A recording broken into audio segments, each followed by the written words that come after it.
Hello, welcome back to Whisky Wednesday. Another Wednesday, another whisky review with me, Joe.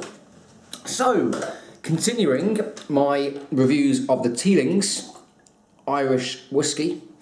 Many thanks to the guys at Teeling's, Jack, for sending me these samples. Much appreciated. It's fantastic to try some real independent, small batch craft presented whiskies. Now, as I said on last week's video, Teeling's are a new blender, bottler of Irish whiskies. Started by John Teeling and then joined by Jack and his son Stephen. So it's a family-run business, and their idea is to present Irish whiskey in a different way. So craft presentation, hence bottling at 46%. Finishing and maturing them in different styles of casks. So this is their kind of core bottling, if you want. It's their small batch whiskey. It's a blended Irish whiskey, and it's matured in ex-bourbon barrels and then further matured in rum barrels, ex-Flor de Cana rum barrels. I hope I'm pronouncing that right. So that's quite unusual because there's not a huge amount of whiskies that are, finished in rum barrels. There's a few, but not many, and especially for Irish whiskey as well. That is very unusual. It hasn't been chill filtered, and again I spoke last week about chill filtration. It's basically a method where before they bottle the whiskey, they chill it down, pass it through this almost like toothbrush filter, and because they've cooled it down, all the fats and oils stay behind, and you get this kind of liquid, this spirit, without all the fats and oils. Now the fats and oils are quite key, really, for giving the whiskey texture, for giving it more body, for giving it more kind of intensity.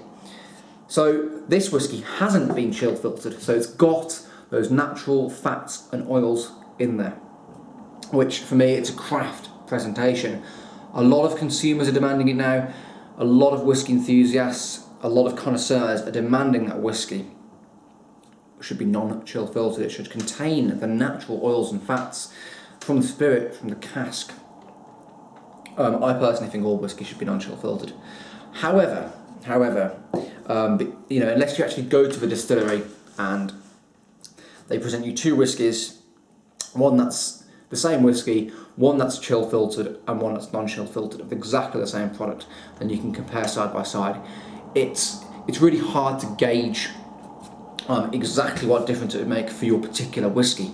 However, I definitely find, and a lot of people do, that a non-chill filtered whiskey does give you more body, more texture in the mouth, more importantly as well.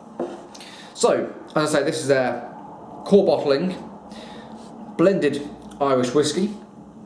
Let's get to the nose.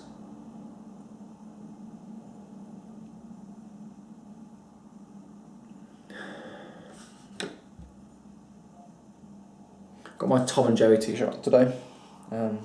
It's getting slightly warmer in Manchester now, and I only say slightly because it's still pretty cold. Come on, it's April now.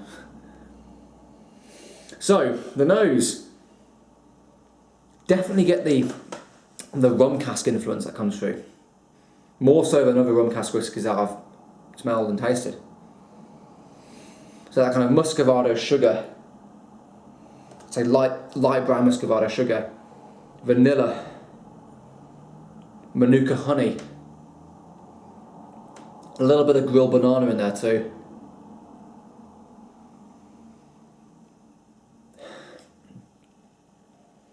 So it's kind of grilled notes, so I'm getting kind of grilled apple. And it's kind of reminiscent of baked goods, so imagine walking into a kind of a bakery where they're baking kind of ice buns, muffins. So it does smell like a lovely little bit of muffin. Right, let's give it a taste.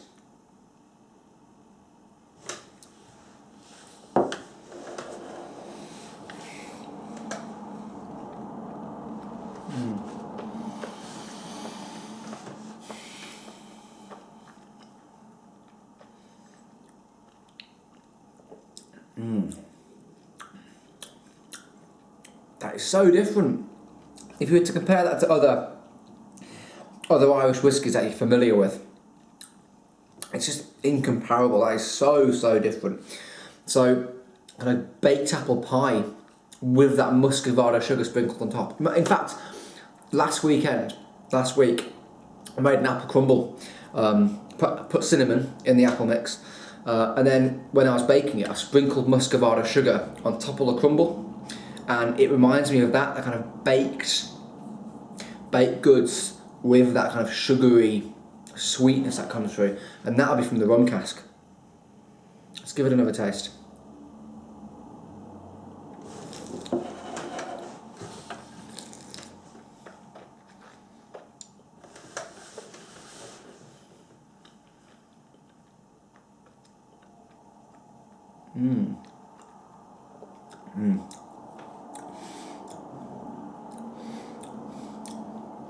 Getting a bit of cherry bakewell now, so there's a kind of almondy, vanilla creaminess that comes through, with a little bit of fruitiness as well.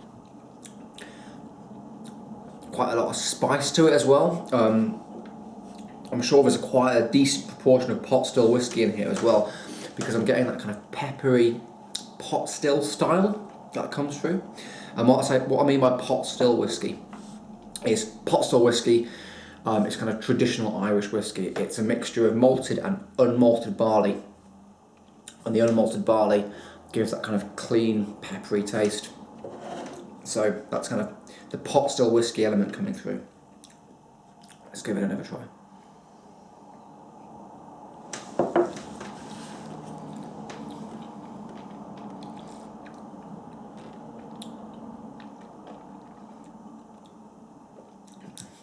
Again, like the grain whiskey from last week, I'm getting a little bit of that kind of smoked grain, kind of spritzy barley, spritzy cereal, but kind of in general, I'm getting this kind of general, almost caramelized flavour, this almost kind of generic caramelized flavour. That's all I can kind of describe it as, really. Really quite unique for what it is. Let's give it one more taste. I'll tell you a little bit about the finish.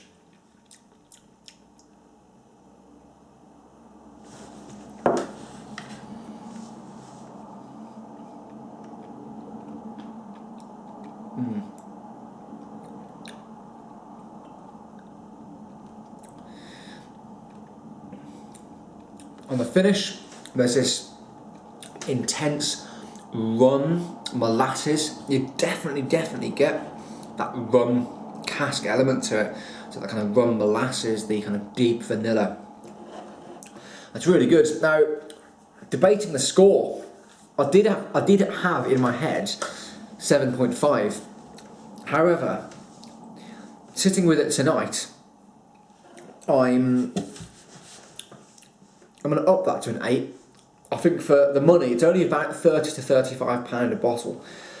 For the money you're paying, for the craft presentation, for the 46% bottling strength, for the non-chill filtered approach, and for the rum cask maturation, I think that's a lovely, lovely little whiskey. It's interesting. So yeah, 8 out of 10 for the Teeling's small batch Irish whiskey. And thanks again so much to Jack for sending me those samples. Please share the video, and if you've had any of the Teeling's whiskies, please leave me a comment, let me know what you think. Leave me a comment on Twitter as well, it's at WhiskyTube, and I'll be replying to you guys. I'll see you next week for another Teeling's review. Cheers guys, bye bye.